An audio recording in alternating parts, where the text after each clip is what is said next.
네, 안녕하세요. 네, 메이저 수학학원 박미희 강사입니다. 네, 오늘 코로나로 굉장히 오프라인 설명회를 오랜만에 하게 됐어요. 그래서 역시 코로나 때문에 조금 상황이 여의치 않은데도 참석해 주셔서 감사합니다. 오늘 설명회를 준비하면서 주제는 이제 중학교 학부모님들한테 좀 도움이 될 만한 내용이 뭐가 있을까에 대한 설명회를 구성하려고 생각을 했어요. 근데 제가 어떤 내용을 말씀드리는 게 좋을까 생각을 해봤을 때 요즘 그러니까 제가 결혼을 조금 일찍 하고 애를 빨리 낳아서 이제 4살 아이가 있는데 내년에 그래서 5살이 돼요. 근데 요즘 이제 개인적인 고민을 뭐 일반 유치원을 보낼지, 영어 유치원을 보낼지, 뭐 영어 유치원을 보내도 5살을 보낼지, 6살을 보낼지, 막 이런 고민을 되게 많이 하고 있어서 좀 어떤 뭐 선배가 이렇게 어떤 방향으로 가는 게 좋다라고 말을 해주면 좋겠다라는 생각을 했어요. 근데 제가 이제 초등학생들이 중학생 되고 중학생들이 고등학생 되는 걸 많은 케이스들을 봐왔으니까 이제 제가 그러면 중학교 학부모님들한테 이런 부분은 도움이 될 수 있겠다 싶어서 오늘 설명회를 준비하게 됐습니다. 그래서 오늘 설명회 듣고 조금이나마 큰 방향성을 이렇게 알아가시는데 도움이 되셨으면 좋겠어요. 자, 중학생, 사춘기가 시작되는 시기이죠. 그래서 한 중1부터 인 것 같아요. 집에서는 좀 더 빠르다고 하는데, 그래서 선생님한테 나오는 사춘기는 중1부터 이제 살짝 사춘기 기운이 들어서, 이때 학부모님들하고 상담을 하면 정말 거의 모든 학부모님들이 항상 말하는 게 말을 안 듣고 있죠. 그래서 엄마가 하는 말을 안 들으니까 선생님이 이렇게 말을 해달라. 아니면 뭐, 엄마가 했다는 말 하지 말고 약간 비밀스럽게 선생님이 말한 것처럼 해서 이런 식으로 하면 좋겠다라는 말을 항상 듣게 되는 것 같아요. 상담을 할 때. 그래서 사춘기가 시작되는 시기이기도 하면서 또 중요하게는 입시의 시작점에 있다고 볼 수 있어요. 그래서 중1들 학부모님들은 아직 이제 시험을 안 봐서 중1이면 그냥 좀 초등학교 7학년 같은 느낌으로 좀 학교를 중학교 다니고 있기는 한데 아직 막 이렇게 시험에 대한 감은 없으시겠지만 중학교 생활을 그럼 이제 앞으로 중2, 중3 시험 잘 보려면 어떻게 해야 될까 생각을 하실 거고 중2, 중3 학부모님들은 이제 시험을 좀 봐봤고 그러면 이제 얘가 고등학교 가서 잘하려면 어떻게 생활을 보내야 할까, 어떻게 채워나가야 할까에 대한 고민이 있으실 거라고 생각을 해요. 자, 그래서 오늘은 많이들 궁금해 하시는 게 결국 고등학교 과정 선행을 어디까지 그리고 어떻게 나가야 하는지 또는 중학교 심화를 얼만큼 그리고 어떻게 해야 하는지 그리고 마지막으로 학습 습관의 방향을 어떤 방향으로 가야 하는지에 대해서 말씀을 드리려고 합니다. 네. 요즘에 유행하는 오징어 게임으로 만들어 봤어요. 그래서 한 단계 넘어가야 살아남는 요리처럼 선행 어떻게 하고 심화를 어떻게 해야 되는지 한번 말씀을 드리려고 합니다. 선행과 심화, 제일 고민하시는 부분일 거라고 생각해요. 선행이 중요하다는 말은 고등학교 입학하기 전에 선행을 안 해놓고 가면 가서 되게 힘들다더라. 그래서 고등학교 선행을 꼭 해야 한다더라. 그리고 어디까지 해야 된다. 미적까지 다 한 바퀴는 돌고 가야 된다. 아니면 적어도 수투까지는 아니면 고등학교 1학년 과정까지는 해야 한다더라. 라는 말을 이제 한 번쯤은 들어보셨을 거고, 선행을 하면 자동으로 이제 중학교 과정을 학습이 되니까 중학교 걸 깊이 하는 것보다는 선행을 최대한 나가놓는 게 결국엔 도움이 된다라는 입장도 있고 또는 심화를 하지 않고 결국 그냥 선행만 나가면 의미가 없다. 그래서 심화를 꼭 일품까지 아니면은 블랙라벨까지 이런 거는 꼭 해야 한다라는 얘기도 들어보셨을 거예요. 그래서 둘 중에 이제 어느 쪽을 좀 더 중점에 두고 해야 하는가에 대한 말씀을 드리려고 합니다. 첫 번째, 고등학교 선행을 그러면 어떻게 하는 게 좋을까에 대한 제 대답은 why not이에요. 왜 당연히 하는 게 좋긴 좋다고 생각해요.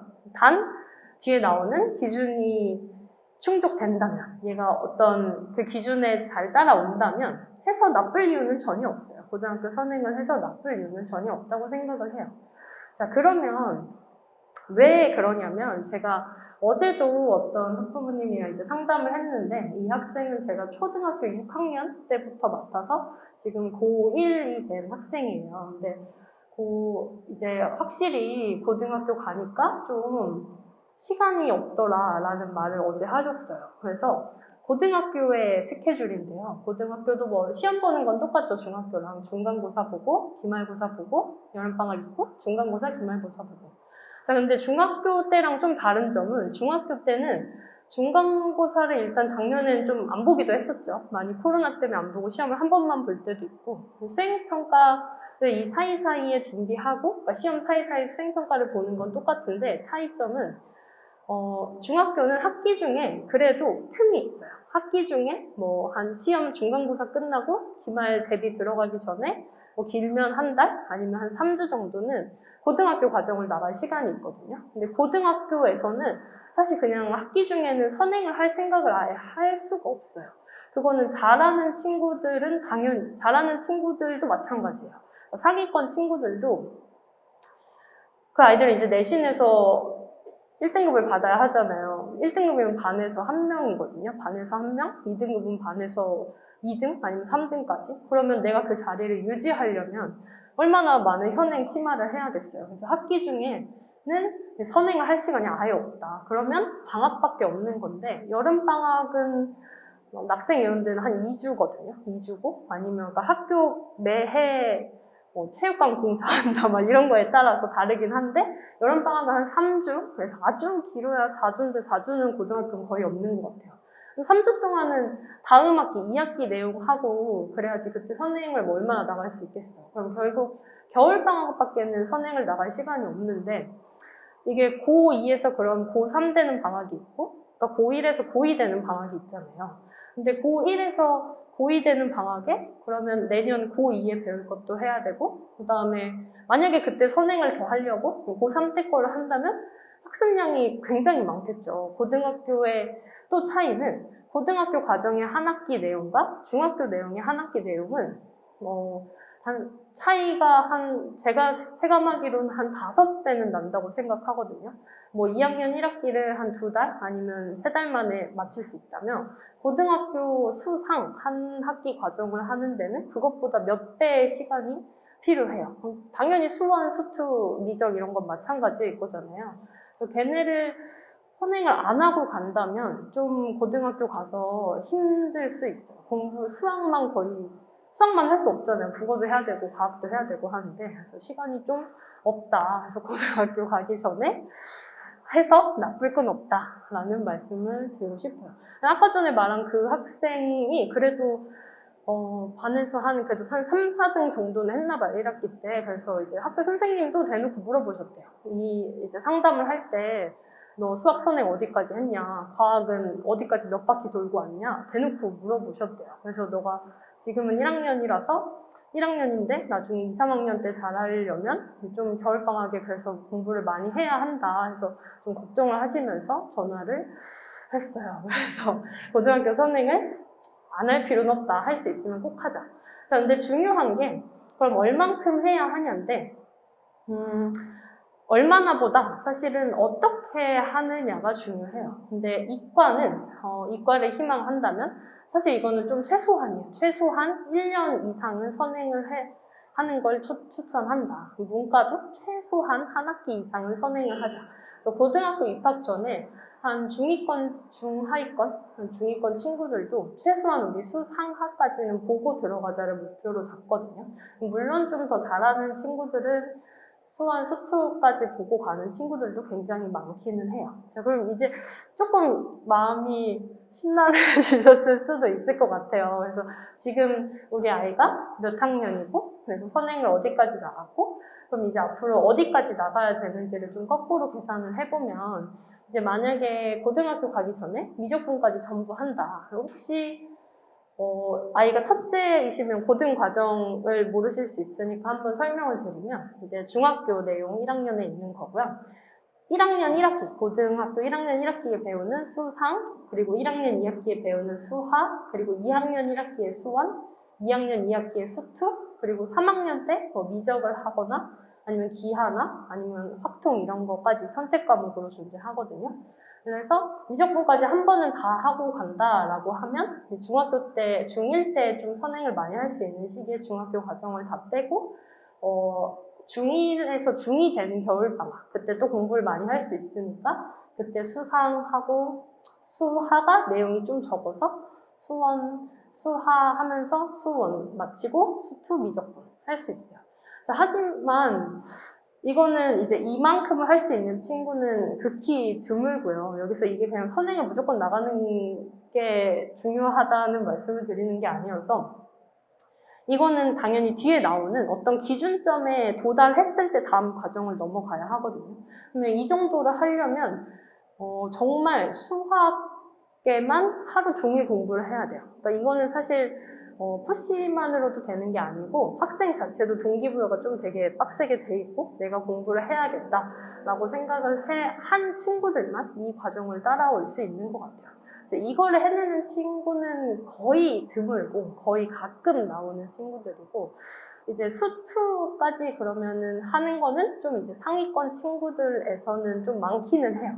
수투까지는 한 바퀴 돌고 고등학교 들어가는 친구들이 많은데 그래서 중학교 때, 그러니까 1학년 때 또 중학교 과정을 마치고 중학교 과정을 좀 빨리 마치면 고등 과정을 빨리 들어갈 수 있겠죠. 그래서 고등 2학년 때 수상, 뭐 이렇게 수하, 수원, 수투를 하는 친구들 아니면 수원까지 아니면 수상하까지 가급적 이제 3학년 때 어떻게든 끌고 가서 하는 스케줄 제일 좀 이것도 많은 흔한 스케줄이죠. 근데 이거는 이제 학생 현재 상태에 따라서 뭐 어떻게 하는지 계획을 세우는 건 이제 큰 로드맵을 이런 식으로 짜셔라 해서 이제 말씀을 드린 거고 사실 얼만큼 나가는지보다 더 중요한 거는 어떻게 선행학습에선 제일 중요해요. 그래서 어떻게 해서 여기 빨간색으로 별표 친 것처럼 사실 제일 중요한 건 그 전 과정의 성취도가 최소 7, 80% 이상은 돼야만 다음 과정을 넘어가야 돼요. 이게 안 되고 넘어가면 하는 의미가 없어요, 사실. 이거는 어떤 경우에도 예외가 없어요. 제가 예전에 저희 반에 예중 친구들이 되게 많았어요. 뭐 이렇게 친구 소개로 오고 막 이래가지고 예중 친구들이 많았는데 예중은 아무래도 내신이 훨씬 쉬워요. 수학은 한 기본 교과서 기본 문제 정도로 나와가지고 그래서 이제 그 중에 어떤 아이 학부모님이 이제 예중은 어차피 시험이 쉬우니까 그냥 중학교 과정은 좀 빨리 그냥 한 달에 한 과정씩 이렇게 빨리빨리 넘어가고 고등학교 걸 빨리 했으면 좋겠다라고 하셔서 뭐 약간 그때 긴가민가 하긴 했지만 아무튼 그래도 예중은 시험이 쉬운 편이니까 고등학교 일단은 그거에 맞춰서 하려고 했어요. 근데 결국은 이제 그 아이가 성취도가 좋은 아이였으면 상관이 없었는데 중학교 거에서 이제 한두 학기 정도는 괜찮은데 그 다음 학기가 됐을 때 내신에서도 점수가 안 나오기 시작하더라고요. 그 쉬운 시험에서도 점수가 안 나오기 시작하고 그럼 얘가 결국은 뭐 수상을 하고 수하를 하든 아무 의미가 없어요. 결국 다시 2학년 거부터 3학년 거부터 돌아와서 다시 처음부터 해야 되거든요. 그래서 이거는 어떤 경우에도 예외가 없는 것 같아요. 뭐 시험이 쉬운 학교든 어려운 학교든 중학교 과정이든 고등학교 과정이든 그 전 과정에서 성취도가 안 나오면 그 다음 걸 하는 건 아예 의미가 없다. 그래서 그 선행을 하려는 마음이 급한 마음은 이제 충분히 알지만 그래도 아직 성취도가 나오지 않았다면 다시 돌아와서 그걸 제대로 하고 최소 7, 80% 이상 이 7, 80%라는 건 시험일 수도 있고요. 뭐 학교 기출문제로 테스트 해봐라 라는 말도 하잖아요. 학교 기출문제로 아니면 뭐 저희 학원에서 보는 총괄평가나 뭐 이런 시험들 아니면 그냥 정말 센 봐도 되거든요. 센 풀려서 얘가 이걸 풀었을 때 한 7, 80% 이상은 다 맞는지 비스텝에서 다 맞는지 그러면 다음 과정 넘어가도 괜찮은 상태라고 생각해요. 반드시 하지만 이 정도 성취도는 가져야만 다음 학기로 넘어가는 게 의미를 있다. 그리고 선행학습을 할 때 또 이렇게 하는 친구들도 가끔 있어요. 개념서 안 하고 아예 안 하고 그냥 셋만 풀어서 선행을 나가는 거. 셋에서 뭐 이런 유형은 이렇게 이런 유형은 이렇게 해서 그것만 학습해서 유형서를 공부해서 온 친구들이 있거든요. 다른 학원에서 하면. 근데 이것도 의미가 없어요. 이 유형서를 보는 거는 암기잖아요. 근데 수학은 뭐 암기도 어느 정도 필요하지만 당연히 개념이 제일 중요한 학문이고, 그래서 개념서를 하고 그 다음에 이제 유형서를 같이 하는 게 의미만 있지, 유형서만 해서 이 모든 과정을 암기를 할 수가 없거든요. 당연히 시간이 지나면 까먹기 때문에. 그래서 개념서와 유형서 하나 정도는 반드시 꼭 하자. 그리고 복습과 선행을 동시에, 그러니까 이게 만약에 2-1을 얘가 다 했어요. 그럼 시간이 지나서 이제 그 다음 성취도가 나와서 2-2를 하면 당연히 까먹거든요. 사람은 망각의 동물이니까 당연히 그 전 과정을 시간이 좀 지나서 보면 까먹어요. 그거는 뭐 얘가 못해서 그런 게 아니고 그냥 당연한 거예요. 그래서 반드시 뭐 다음 2-2를 나가면서 그 전 2-1 복습을 숙제로 나도 조금씩 하면서 나가는 거예요. 복습과 선행을 동시에 나가야 합니다. 자, 그래서 개념서는 뭐 아시다시피 정석도 있고 바이블도 있고 개념원리 이런 개념서 하면서 유형문제집, 센이나 RPM 뭐 중에 적어도 하나 정도는 이 정도까지는 하고 넘어가자. 자, 근데 여기서 고난도 문제집을 써놓긴 했는데 선행을 할 때 얘네까지는 사실 할 여력이 안 돼요. 그래서 요거까지는 선행 개념서 하나, 유형서 하나 정도까지 해서 선행을 나가자라는 거. 그리고 개념서를 볼 때 중요한 게 이것도 개념 설명을 한번 꼭 천천히 읽어보고 그 이해를 해야 돼. 그 개념을 이해하고 공식의 유도 과정이 있으면 걔를 이해를 하고 스스로 정리할 수 있는 과정이 굉장히 중요해요. 그래서 사실 이것까지는 대부분 잘해요. 근데 애들이 다 예제를 눈으로만 풀거든요. 예제를 정석이 됐든 뭐 개념 원리가 됐든 예제가 한 페이지에 되게 크게 있고 유제가 이제 밑에 있어요. 근데 예제가 그 한 페이지에 그렇게 많은 공간을 차지하는 이유가 있을 텐데 이제 그거는 눈으로만 보고 이제 그거 풀이 과정 그대로 베껴서 밑에 있는 유제 문제 풀고 넘어가. 근데 그것도 의미가 없죠. 그거는 그냥 밑에 얘가 시험을 볼 때는 이걸 보는 게 아닐 텐데 그냥 유제는 그 예제를 풀어서 일단 답을 가리고 자기가 푼 다음에 자기 풀이랑 비교하라고 있는 거거든요. 예제는. 그래서 그렇게 예제 풀고 유제 풀어서 개념서를 학습해야 하고요. 유형서를 풀 때, 특히 센 같은 거 풀 때, RPM 같은 거 풀 때 유형별로 나와 있어요. 그리고 고등학교 센은 안 그런데 중학교 센은 뭐 이런 유형에서는 이런 공식을 쓰세요. 이게 다 정리돼서 나와 있거든요. 가급적이면 그게 맨 처음 좀 너무 어려워하면은 뭐 그걸 보고 푸는 게 도움이 되지만 두 번째 이제 2회독을 할 때부터는 걔네는 가리고 이제 푸는 걸 추천을 합니다. 특히 그게 좀 심한 학생들이 있어요. 얘가 센에서는 풀 때는 숙제를 해올 때는 뭐 틀리는 게 거의 없거든요. 잘 하거든요. 근데 저희가 이제 센으로 만든 테스트가 있고 아니면 그거랑 비슷한 다른 시험을 풀렸는데 다 틀려요. 그럼 그 이유는 다 그거예요. 센에서 위에서 공식 보고 따라서는 풀 수 있는데 이제 실제 문제를 보면 얘가 어떤 공식을 적용해야 되는지 모르니까 그래서 그 시험, 오픈북 시험 우리가 책을 보고 시험을 보는 게 아니니까 그거를 꼭 염두에 둬야 하고요. 두 번째는 오답 체크하는 과정을 되게 잘 해야 돼요. 문제집에 저희가 노트에다가 뭐 문제를 풀면 거의 틀린 문제를 표시하고 틀렸다 그리고 내가 오답을 했다까지 체크하는 과정을 꼭 잘 해야 합니다. 네, 그리고 이제 답지를 보는 게 좀 어린 친구들은 한 초등학교 뭐 아니면 중1까지는 답지를 베껴올 때가 있잖아요. 숙제를 할 때. 그것 때문에 이제 답지를 보통 이제 엄마가 갖고 계시다가 채점만 해주시거나 이럴 때가 있는데 그 이상부터는 사실 그렇게 해도 뭐 인터넷에서 핸드폰으로 다운받아서 보고 막 어떻게든 할 수 있거든요. 그래서 답지를 어차피 그거는 선생님이 보면 알아요. 얘가 답지를 베꼈는지 아니면 정말 풀었는지. 그래서 답지는 이제 좀 나이가 어느 정도 차면 자기가 갖고 있대. 그래서 내가 틀린 문제랑 해설 문제랑 좀 비교해서 확실히 알 수 있게 하는 것도 좋은 공부 방법이 될 수 있다라는 말씀을 드리고 싶어요. 자, 그래서 선행에서 결국 중요한 건 일단 많이 해서 나쁠 건 없다. 근데 반드시 성취도를 보고 다음 단계를 나가자. 그게 중요한 요소였고요. 중학교 과정 심화. 그러니까 고등학교는 주로 선행학습을 하지만 중학교 과정에서는 이제 선행학습하면서 중학교 복습을 할 때 심화를 해야 한다. 근데 심화를 하는데 뭐 일품을 해야 된다. 아니면 일품 막 이런 거 블랙라벨 이런 거 해야 된다라고 하잖아요. 그래서 질문을 드리면 중학교의 수학 성적이 중요할까요? 중학교 수학 성적? 물론 뭐 특목고 입시나 자사고 입시를 준비하면 중요하다고 할 수 있지만 결국 중요한 건 중학교 때 수학 실력이 중요하다고 할 수 있고요. 그러면 또 이제 많이 듣는 게 심화학습에서 뭐 A급이 있고 블랙라벨이 있고 최상위 뭐 1품 이렇게 많잖아요. 심화 교재들을 다 풀어야 되나요? 라는 말도 되게 생각보다 많이 해주세요. 근데 사실 그 질문을 하는 거는 조금 어린 뭐 초6이나 중1 학부모님들까지는 많이 하세요. 왜냐하면 초등학교 땐 많이 하잖아요. 초등학교 땐 무슨 디딤돌도 풀고 디딤돌 뭐 심화도 풀고 막 이렇게 해서 기본서 하에다가 심화서 막 2개씩 풀고 오니까 중학교 과정도 당연히 그렇게 해야 되는 줄 알고 그런 질문을 많이 해주세요. 그런데 사실 이걸 다 할 필요는 없다고 생각해요. 심화, 중등 심화에서 제일 중요한 거는 결국 한 권만 제대로 하면 충분하다고 생각합니다.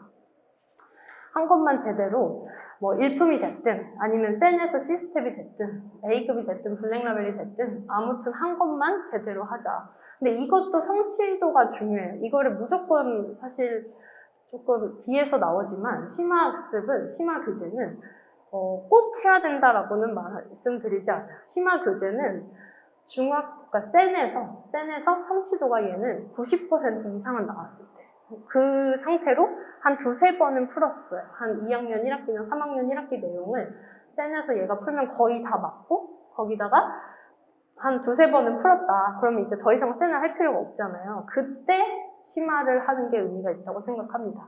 그 전에 아직 센에서 점수가 뭐 풀면 한 70% 이 정도인데 심화를 하는 건 의미가 없어요. 그때 하는 건 애가 푸는 게 아니고 선생님이 푸는 거예요. 심화 이때 A급 시켜보시면 알겠지만 풀면 한 반은 다 틀리거든요. 그거는 잘하는 애들도 처음 풀면 A급에서 A스텝 이런 거는 반 다 틀려요. 그러면 그때는 그러면 애도 흥미를 잃고 당연히 재미없죠. 다 틀리는데 그걸 들어도 약간 이 생각을 어떻게 하지? 라는 소리들이 가끔 있거든요. 그래서 심화를 꼭 할 필요는 없다. 그래서 하려면 이제 센에서 성취도가 충분히 나왔을 때 하고 하나만 제대로 해도 괜찮다. 내신 기간 때는 근데 이제 잘하는 친구들은 그 센에서 성취도가 잘 나오면 심화를 이때 되게 집중적으로 많이 해요. 뭐 센은 이미 다 잘하니까 1품 한 3바퀴 돌고 블랙라벨 하고 A급 하고 이게 내신 기간 때는 가능하거든요. 왜냐하면 학생 스스로도 동기부여가 돼 있으니까 내가 이번 시험 잘 봐야 되는 생각을 하니까 이건 내신 기간 때 충분히 해도 되니까 그 전에 굳이 심화를 막 집착해서 할 필요는 없다라는 말씀을 드리고 싶어요. 그래서 센에서 반드시 정답률이 90% 이상일 때 그때 심화선을 하는 게 의미가 있다. 그럼 이걸 안 하면 좀 불안하지 않냐? 그렇지 않아요. 사실 쌤만 제대로 해도 중학교 시험에서 90점 이상 100점 충분히 나올 수 있거든요. 그래서 이거를 굳이 내신 기간 때 많이들 불안해 하시는 것 같아요. 뭐 학교 선생님 책상에 블랙라벨이 있었다더라. 아니면 뭐 이렇게 주로 엄마들 모임을 하고 나셔서 갑자기 막 1품을 하는 게 좋지 않나요? 이렇게 갑자기 문의가 들어오세요. 근데 어차피 문제에서 뭐 전혀 새로운 게 나오지 않거든요. 1품이라고 갑자기 새로운 게 나오지 않으니까 그걸 너무 불안해 하실 필요는 없을 거라 생각합니다. 그래서 단원별로 중학교 내용을 개관을 해보자면 단원별로 좀 그래도 이 부분은 조금 더 확실히 하고 가야 된다라는 내용에 대해서는 이제 거기 좀 굵은 글씨로 해놨어요. 그래서 1학년 내용은 사실 그렇게 크게 중요한 내용은 없어요. 1학년 내용은 뭐 한 이 정도 원과 부채꼴, 1학년 2학기에서는 원과 부채꼴, 그리고 1학년 1학기에서는 유리수 계산에서는 실수가 있으면 안 되고 좌표평면과 그래프, 기본 내용 정도는 꼭 알고 있어야 하고 2학년 내용은 다 중요하죠. 2학년 1학기는 특히 이제 대수의 기본이 되는 고등수학 파트에서도 기본이 되는 파트라서 여기선 구멍이 있으면 안 돼요. 여기서는 반드시 센에서는 이제 90% 이상이 나올 수 있도록 노력을 해야 되고 2학년 2학기는 도형인데 중학교 내용이 1학기는 대수 파트 그리고 2학기는 기하 파트 해서 도형이 나오잖아요. 그래서 2학기 내용은 도형에서 닮음이나 이런 거는 좀 고등학교 과정하고도 연결이 많이 되니까 이 부분은 잘 하고 가자. 3학년 것도 사실 다 중요해요. 저기 무리수와 실수는 안 돼 있긴 한데 쟤도 중요해요. 3학년 1학기는 특히 얘는 고등학교 수학하고 정말 연계가 많이 되기 때문에 얘는 못하면 아예 고등학교 수학을 못해요. 그래서 얘는 반드시 꼭 제대로 하고 가자. 3학년 2학기는 예전에는 좀 덜 중요했어요. 3학년 2학기 나오는 원이랑 뭐 삼각비 이런 내용이 나오는데 그러니까 최근에 고등학교 수학이 살짝 개편됐잖아요. 근데 그 전에는 삼각함수 이런 게 이과만 하고 문과는 공부를 안 했는데 이제 공통으로 내려오면서 최근에 이제 평가원이랑 수능에서 평가원에서 나온, 아직 수능은 그걸로 안 봐가지고 평가원에서 나온 걸로는 도형이 좀 중요해지는 추세예요. 그러니까 도형에서 어려운 킬러 문제가 나오는 추세라서 제가 옛날에는 3학년 2학기 좀 이제 선행이 필요한 학생들은 3학년 1학기 하고 고등학교 수성 바로 넘어가기도 했거든요. 근데 이제는 3학년 2학기도 좀 중요해져서 3학년 2학기도 꼭 제대로 한 센 정도까지는 하고 넘어가라고 권고하고 있습니다. 자, 그래서 요약해서 말씀드리면 심화교재는 꼭 막 해야 되고 해야만 하고 안 하면 막 큰일 나고 이런 게 아니다. 그것보다는 센에서 성취도를 끌어올리는 게 더 중요하다. 그리고 그 중에서도 근데 2학년 1학기와 3학년 1학기는 고등수학에서 연계가 많이 되기 때문에 걔네는 가능하다면 심화까지 추천한다라는 말씀을 드리고 싶습니다. 자, 그래서 다시 한번 말씀을 드리면 좀 이제 학생의 상태를 봐서 이 아이가 지금 몇 학년이고 어디까지 나갔고를 파악을 해서 선행을 지금 하는 게 좋을지 아니면 심화를 하는 게 좋을지 현재 상태에 맞춰서 나가야 한다는 것, 그리고 그래도 가급적 고등학교 수상학까지는 선행하는 걸 추천한다. 그리고 심화는 시험 기간에 좀 인텐시브하게 해도 충분하다라는 말씀. 그리고 그래서 현재 이 학생의 상황에서의 최선을 다하자라는 말씀을 드리고 싶어요. 마지막 학습 습관에 대해서 말씀드리면 이제 여기서 달고나 게임을 해요. 거기서 이제 어떤 걸 고르냐에 따라서 세모가 쉬운 거겠죠? 세모를 하면 좀 쉽게 가고 어려운 우산 모양 아니면 이건 패러디로 나온 이런 모양을 하면 좀 어렵게 갈 수 있잖아요. 이것처럼 학습 습관도 중학교 때 좀 내가 습관을 잘 들여놓으면 좀 쉬운 길을 선택을 하면 고등학교까지 수월하게 가지만 이때 습관을 좀 잘못 들여놓으면 고등학교에서 힘들 수 있어서 말씀을 드리려고 합니다. 근데 중학교 때 학습 습관을 갖는 거에 가장 중요한 이제 요소는 뭐라고 생각하냐면 결국 시험의 존재 자체가 되게 중요하다고 생각해요. 왜냐면 애들이 처음 중학교 때 시험을 보거든요. 초등학교 때는 이런 수행평가를 받다가 시험을 받다가 수행평가를 받다 시험을 받다가를 이제 겪지 않고 이때 처음으로 시험을 보게 되는데 그것도 중2 때 처음 시험을 봐죠. 어제 이제 내정, 수능, 샛별이 되게 이례적으로 수학을 다 같은 날 봤어요. 그래가지고 내정 중 3학년 빼고는 다 같은 날 봐가지고 이제 어제 친구들 결과를 들었는데 시험을 뭐 못 본 친구들도 당연히 있죠. 못 보는 친구면 뭐 공부를 정말 안 해서 못 본 친구들도 있고 아니면 공부를 정말 열심히 했는데 그만큼 안 나온 친구들도 있었어요. 공부를 이제 안 한 이유에 대해서 한번 생각을 해보면 이제 아직 특히 중2 정도는 공부를 어떻게 해야 되는지 모르는 친구들이 많아요. 그래서 수행평가 시험 이렇게 있는데 남학생들은 수행평가를 안 챙기는 것 같아요, 아예. 그래서 뭐 프린트를 아예 잊어버리고 뭐 이렇게 필기해서 내야 되는데 이런 거 아예 잊어버려서 점수를 깎이는 친구들이 있고 여학생들은 오히려 또 너무 열심히 해요, 수행평가를. 그래서 그냥 이거 그냥 내면 되는 건데 그거 하느라고 그거 막 밤새 하느라고 다른 숙제 하나도 못 해오고 이렇게 해서 아직 그 일의 경중을 좀 모르는 느낌? 저희가 보기엔 당연한데 아직 중2는 어린가 봐요. 그래서 그거를 좀 아직 자기한테 맞는 방법을 모르는 친구들이 많더라고요. 그래서 그거를 이때가 잡아가는 시기인 것 같아요. 내가 어느 정도까지 수행평가에 노력을 기울여야 되고 그러면 숙제는 언제 해야 되고 이런 걸 잡아가는 시기인 것 같아요. 뭐 수학뿐만 아니라 다른 뭐 역사도 공부하고 과학도 공부하잖아요. 그럼 그거를 내가 시험 대비 몇 주 전부터 하는 게 좋을지 그리고 뭐 그걸 계획을 세워서 하는 게 좋을지 이런 거를 나한테 제일 맞는 거를 좀 잡아가는 시기인 것 같아요.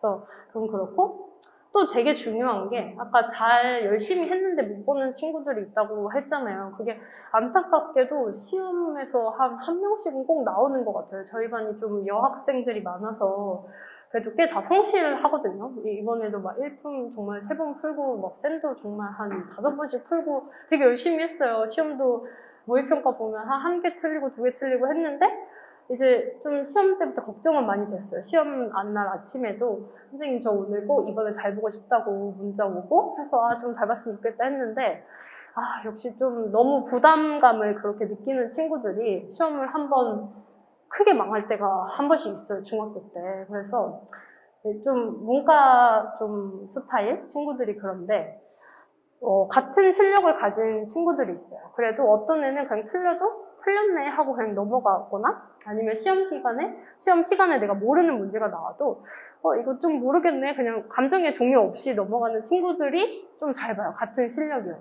근데 내가 모르는 거네 하면은 갑자기 그때부터 이제 머리가 하얘지는 친구들이 당연히 있죠. 아직 어리니까. 그래서 그런 친구들이 중학교 때 한 번씩 크게 깨지면서 수학에 대한 두려움이 생길 때도 있고, 그래서 그거를 극복해가는 과정이 중학교 때는 되게 중요해요. 왜냐면 그게 중학교 때 안 나오다가 고등학교 시험에서는 당연히 애들 다 손 떨면서 마킹하거든요. 특히 수학 시험은 시간이 없어요. 걔를 다시 볼 시간이 없는데 이제 중학교 때 그 과정을 겪지 않고 고등학교 가서 겪으면 걔는 이제 돌이킬 수가 없잖아요. 고등학교 시험은 내가 수시를 써야 되는데, 그렇죠? 그래서 그거를 겪는 시기가 중학교 때이기 때문에 자기가 어떨 때 긴장을 하는지 그리고 내가 왜 긴장을 하는지를 스스로 느껴서 그거를 좀 깨는 의미로서의 의미가 있는 시기라고 생각해요. 중학교 때 시험 시기가. 그거는 당연히 열심히 해야 의미가 있는 방법이죠. 그래서 이때 내가 공부하는 방법 그리고 내 루틴 이런 걸 정립하는 시기로서 좀 학생들이 바라봐야 하고 또 학부모님들도 그런 관점에서 조금 더 이제 도와주시면 좋겠다라는 생각을 했어요. 그래서 학습 태도 정립으로 가장 기본이 되는 건 사실 노트에 쓰는 거예요. 풀이 과정을. 왜냐하면 이게 평소에 숙제를 할 때, 그리고 공부를 할 때 노트에 서술형 답안을 적듯이 풀면 실제 시험에서 그 긴장된 상태에서도 그냥 평소 습관이 나오는 거거든요. 그래서 이거를 평소에 해놓지 않으면 시험지 보면은 막 여기저기 써 있어요. 그리고 그러다가 만약에 내가 답이 안 나오면 다시 좀 어디서 틀렸는지를 봐야 되는데 그게 한눈에 보이지 않으면 거기서 또 멘붕에 빠지는 거거든요. 그래서 이런 습관들을 중학교 때 제대로 아직 어릴 때, 고등학교 때는 그걸 잡기엔 이미 좀 시간이 없어요. 그래서 중학교 때 그런 습관들을 잡아놔야 한다. 서술형 답안을 적듯이. 그리고 또 노트를 쓰는 거의 장점은 오답 관리가 굉장히 좋아요. 얘가 어떤 걸 틀렸고 이제 그 옆에 오답을 해서 오답이 됐는지 안 됐는지를 한눈에 볼 수 있기 때문에 노트를 쓰는 걸 꼭 추천을 하고요. 아까 말씀드린 그 멘탈 관리에서 테스트를 많이 보는 걸 그래서 권고해요. 테스트 기출 모의평가가 됐든 아니면 집에서 시간을 재고 풀어보든 연습을 실전처럼 그러니까 내가 정말 지금 긴장되는 학교에서의 상황이다라고 생각하고 되게 많이 연습을 해봐야 하고요. 그래서 실전에서는 오히려 그냥 덤덤하게 내가 이제 정말 자신감이 생겨서 시험을 많이 봐봤으니까 긴장하지 않고 할 수 있게 할 만큼 중학교 때 이걸 많이 깨져봐야 한다고 생각을 합니다. 자, 그래서 요약하자면 후회 없는 중등 생활을 위해서는 크게는 선행과 심화를 현재 성취도를 꼭 파악하면서 좀 균형을 잡아가면서 하자. 그리고 두 번째는 결국 내가 고등학교에서 잘하기 위해서 시험을 보는 과정이니까 그 결과로서의 시험 결과보다는 내가 고등학교에 잘하기 위한 과정으로서 중학교 생활을 좀 봐주셨으면 좋겠다라고 말씀드리고 싶습니다. 그래서 오늘 메이저에서는 어떻게 하는지 말씀을 드리려고 하는데요. 메이저에서는 이제 저희가 자기주도 수학 학원이라서 학생별로 이 학생의 지금 상태에서의 최선의 로드맵을 짜서 그 학생에게 맞는 개별 학습을 진행하고 현재 수준에 맞는 교재와 현재 수준에 맞는 로드맵으로 공부를 하고 있어요. 그래서 2시간 수업하고 2시간 테스트 보는데 이 테스트 보는 시간이 아까 말한 성취도를 파악하는 단계이죠. 단원별로 그리고 아니면 학기별로 테스트를 봐서 얘가 이 다음 과정을 넘어가도 되는지 안 되는지를 파악하는 시기이고요. 오늘 재원생분들이신 것 같은데 혹시 재원생 아니시면은 이게 4시간 하는 거에 좀 힘들어하는 친구들이 초반에 있더라고요. 근데 네, 한 번에 차라리 변화를 해야 효과가 있다라는 말씀을 드리고 싶고, 테스트는 메이저 테스트 아니면 뭐 워크북에 있는 모의고사, 기출 모의고사 되게 다양한 테스트들을 보면서 좀 시험 자체에 적응이 되는 훈련을 많이 시키고 있어요. 네, 그리고 오답한 거는 담임 선생님이랑 같이 오답을 해서 이제 보내드리고 있고요. 네, 이거는 앞에서 말씀을 드린 것 같아서. 그래서 결국은, 중학교 과정은, 이제 학생이 그 올바른 방향을 찾아가는 단계라고 생각을 해서, 이제 중학교 시험에서 결과로서라기보다는 결국 지금의 과정으로서 고등학교에서 더 잘하려면 지금의 이 시험 결과를 어떻게 받아들여야 하는지의 관점에서 보면 좋겠다는 말씀을 드리고 싶습니다.